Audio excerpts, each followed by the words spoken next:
have some behavior that we would like to change about ourselves. And we certainly all want to help someone else change their behavior in a positive way. So maybe it's your kid, your spouse, your colleague. So I want to share some new research with you that I think reveals something really important about what gets people to change their behavior. But before I do that, let's zoom in on one strategy that I think you probably use a lot. So let's say you're trying to stop yourself from snacking.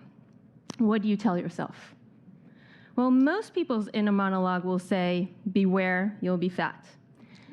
And if this was your kid, you would probably tell him that smoking kills, and by the way, he's in big, big trouble. So what we're trying to do here is we're trying to scare ourselves and others into changing their behavior. And it's not just us. Warnings and threats are really common in health campaigns, in policy. It's because we all share this deep-rooted belief that if you threaten people, if fear is induced, it will get them to act. And it seems like a really reasonable assumption, except for the fact that the science shows that warnings have very limited impact on behavior. So graphic images on cigarette packets, for example, do not deter smokers from smoking. And one study found that after looking at those images, quitting actually became a lower priority for smokers. So I'm not saying that warnings and threats never work, but what I'm saying is that on average, they seem to have a very limited impact, and so the question is why? Why are we resistant to warnings? Well, if you think about animals, when you induce fear in an animal, the most common response you will see is freezing or fleeing. Fighting, not as much. And so humans are the same. So something scares us, we tend to shut down, and we try to eliminate the negative feelings. So we might use rationalization. So for example, you might tell yourself, my grandpa smoked, he lived to be 90, so I have really good genes and absolutely nothing to worry about. And this process can actually make you feel more resilient than you did before, which is why warnings sometimes have this boomerang effect. And other times, we simply put our head in the ground. Take the stock market, for example. Do you know when people pull their head out of the ground to look at their accounts, not to make a transaction, just to log in to check their account? So what you're seeing here in black is the S&P 500 over 2 years. And in gray is a number of times that people logged into their account just to check. And this is data from Carlson, Lowenstein, and Seppi. It's controlled for all the obvious confound. So what do we see? So when the market is high, people log in all the time, because positive information makes you feel good, so you seek it out. And when the market is low, people avoid logging in, because negative information makes us feel bad, so we try to avoid it altogether. And all this is true as long as bad information can reasonably be avoided. So what you don't see here is what happened a few months later in the financial collapse of 2008, when the market went drastically down, and that's when people started logging in frantically.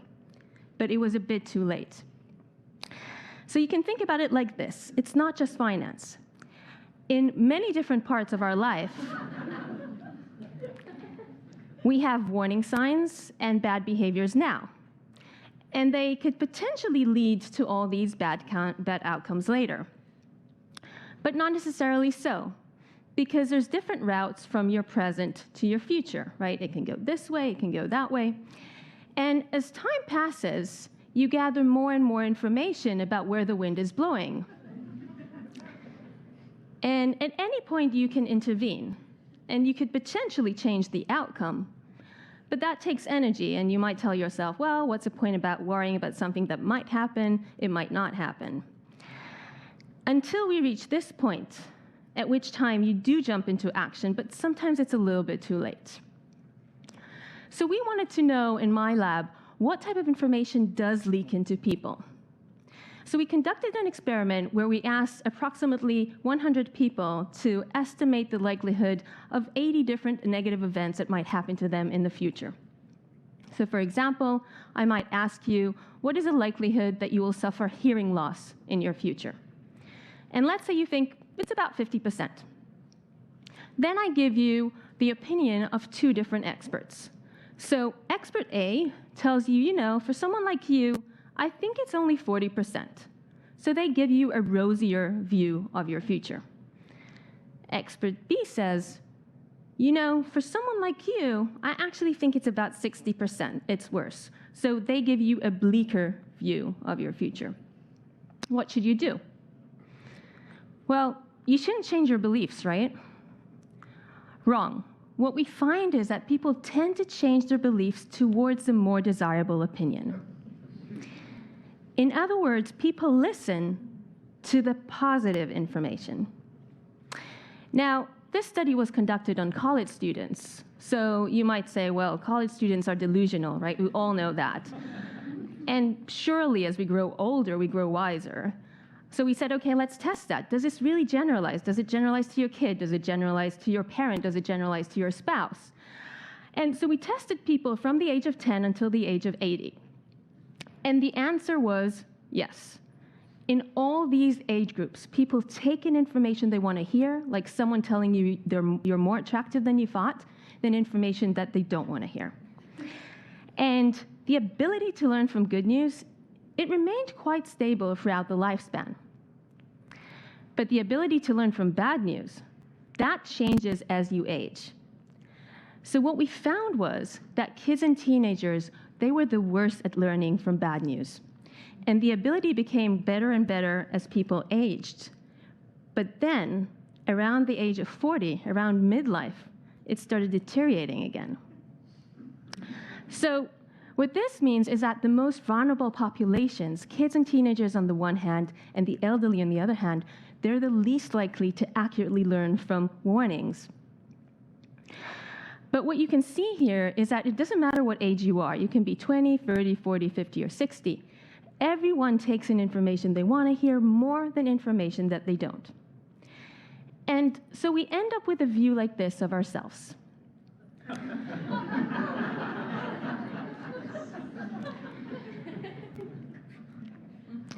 And our mistake as teachers, as mentors, as employers, is that instead of working with this positive image that people so effortfully maintain, we try and put a clear mirror in front of them. We tell them, the image is just going to get worse and worse and worse, and it doesn't work. It doesn't work because the brain will frantically try to distort the image using Photoshop and fancy lenses until it gets the image it's happy with. But what will happen if we went along with how our brain works and not against it? Take hand washing, for example. So we all know that hand washing is the #1 way to prevent the spread of disease, and this is really important in hospitals. So in a hospital here in the United States, a camera was installed to see how often medical staff do in fact sanitize their hands before and after entering a patient's room. Now, the medical staff, they knew a camera was installed. Nevertheless, only 1 in 10 washed their hands before and after entering a patient's room. But then an intervention was introduced, an electronic board that told the medical staff how well they were doing. Every time you washed your hands, the numbers went up on the screen. And it showed you your rate of your current shift and the rate of the weekly staff. And what happened? Boom. Compliance raised to 90%, which is absolutely amazing. And the research staff were amazed as well, and they made sure to replicate it in another division in the hospital. Again, the same results. So why does this intervention work so well? It works well because instead of using warnings about bad things that can happen in the future, like disease, it uses 3 principles that we know really drive your mind and your behavior. Let me explain. So the first one is social incentives. In the hospital study, the medical staff could see what other people are doing, right? They can see the rate of the shift, the rate of the week. We're social people. We really care what other people are doing. We want to do the same, and we want to do it better. This is an image from a study that we conducted led by PhD student Micah Adelson. And what it's showing you, it's a signal in the emotional center of your brain when you hear about the opinion of others. And what we found was that this signal can predict how likely you are to conform at a later time, how likely you are to change your behavior. So the British government are using this principle to get people to pay taxes on time. In an old letter that they sent to people who forgot to pay taxes on time, they simply stressed how important it was to pay taxes, and that didn't help. So then they added one sentence. And that sentence said, 9 out of 10 people in Britain pay their taxes on time. And that one sentence enhanced compliance within that group by 15%, and is thought to bring into the British government £5.6 billion. So highlighting what other people are doing is a really strong incentive. The other principle is immediate rewards.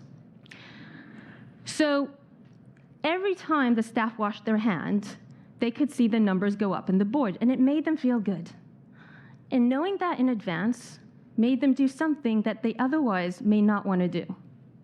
Now, this works because we value immediate rewards, rewards that we can get now, more than rewards that we can get in the future. And people tend to think it's because we don't care about the future, but that's completely wrong. I mean, we all care about our future, right? We want to be happy, we want to be healthy in the future, we want to be successful. But the future is so far away. I mean, maybe you'll behave badly now, and you'll be fine in the future. And maybe you'll be altogether dead. So the here and now you would rather have that tangible drink, that tangible T-bone, rather than something that's uncertain in the future. If you think about it, it's not altogether irrational, right? You're choosing something sure now rather than something that's unsure in the future. But what will happen if you reward people now for doing actions that are good for them in the future? So studies show that giving people immediate rewards makes them more likely to quit smoking, more likely to start exercising, and this effect lasts for at least 6 months, because not smoking becomes associated with a reward, and exercising becomes associated with a reward, and it becomes a habit. It becomes a lifestyle. So we can reward ourselves and others now for behaving in ways that are good for us in the future, and that's a way for us to bridge the temporal gap. And the third principle is progress monitoring. So the electronic boards focus the medical staff attention on improving their performance. This is an image from a study that we conducted that shows you brain activity suggestive of efficient coding of positive information about the future. And what we found was that the brain does a really good job at this, but it doesn't do such a good job at processing negative information about the future. So what does this mean? It means that if you're trying to get people's attention, you might want to highlight the progress, not the decline. So for example, if you take that kid with a cigarette, you might want to tell them, you know, if you stop smoking, you'll become better at sports. Highlight the progress, not the decline. Now, before I sum up, let me just share this small anecdote with you.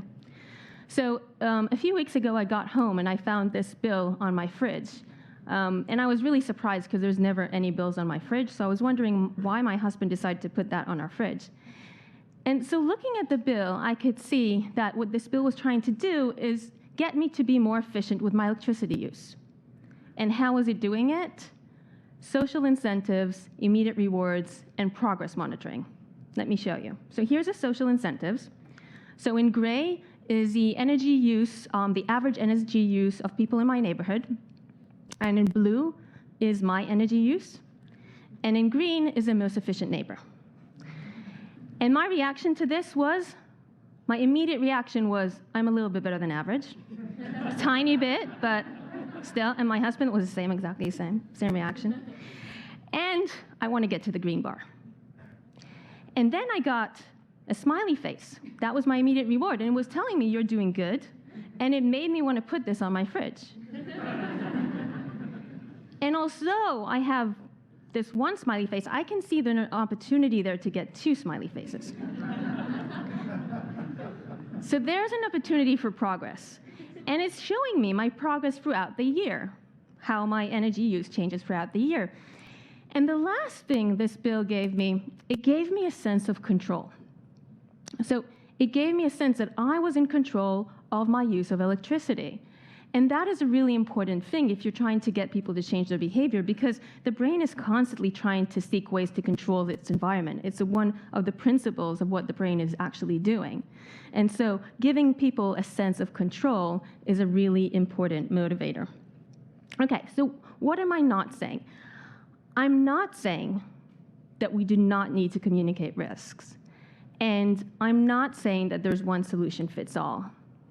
But I am saying that if we want to motivate change, we might want to rethink how we do it. Because fear, the fear of losing your health, the fear of losing money, induces inaction, while the thrill of a gain induces action.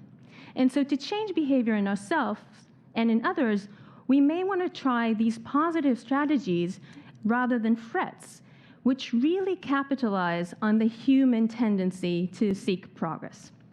Thank you.